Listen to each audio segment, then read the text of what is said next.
Bismillahirrahmanirrahim. Assalamualaikum warahmatullahi wabarakatuh. Perkenalkan, nama saya Ucok dengan NIM 21132073. Saya dari program studi pendidikan geografi Fakultas Kedokteran dan Ilmu Pendidikan. Baik, di sini saya akan mempraktikkan tentang cara pengukuran tekstur tanah menggunakan segitiga tekstur tanah. Pertama-tama saya akan menjelaskan mengenai segitiga tekstur tanah. Segitiga tekstur tanah adalah alat bantu visual yang sangat berguna untuk menentukan jenis tekstur tanah berdasarkan presentase kandungan pasir, debu, dan liat dalam sampel tanah.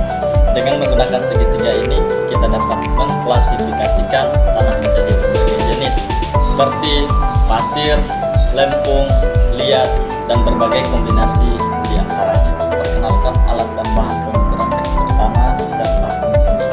Di mana sini ada tanah. Tanah berfungsi sebagai objek penelitian yang akan kita karakteristik fisiknya, khususnya terkait dengan komposisi partikel polusinya. Nah, yang kedua adalah spidol.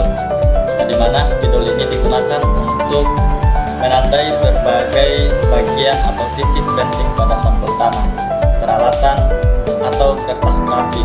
Misalnya, untuk menandai batas-batas lapisan tanah, titik tengah sampel, atau skala pada grafik. Yang ketiga adalah penggaris, di mana penggaris ini berfungsi untuk mengukur panjang lebar atau ketebalan sampel tanah, peralatan, atau jarak tertentu. Pengukuran ini sangat penting untuk menentukan volume sampel, menghitung rasio, dan melakukan perhitungan-perhitungan lainnya. Dan yang keempat adalah air, di mana berfungsi sebagai media pemisah partikel-partikel tanah atau pasir, debu, dan lempung.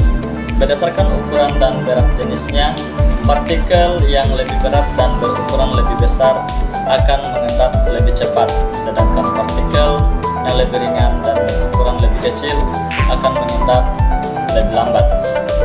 Dengan adanya air, proses pengendapan partikel tanah menjadi lebih mudah diamati. Kita dapat melihat secara langsung perbedaan waktu pengendapan antara masing-masing partikel. Dan yang kelima adalah botol, di mana botol ini sebagai wadah untuk menampung sampel tanah yang telah dicampur dengan air. Volume botol perlu diperhatikan agar proses pengendapan partikel dapat berlangsung dengan baik. Itulah tadi alat dan bahan pengukuran tekstur tanah beserta fungsinya. Di sini saya akan memasukkan tanah ke dalam botol sebanyak 3/4.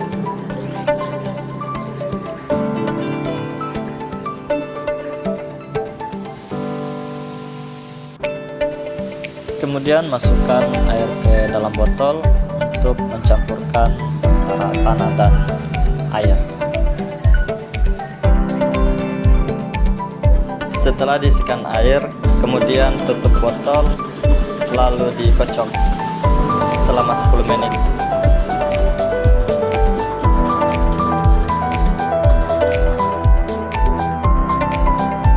Inilah hasil setelah tercampur antara air dan tanah.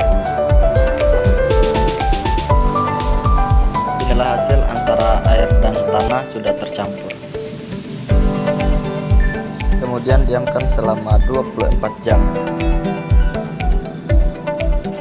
Nah, baik, setelah kita diamkan selama 24 jam, dan di sini saya akan menandai untuk partikel pasir. Nah, ini partikel pasir.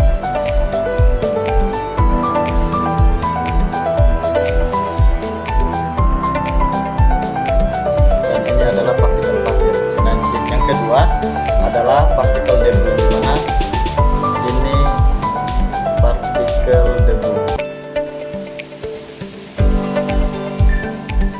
Partikel pasir, partikel debu. Nah, yang ketiga adalah partikel liat.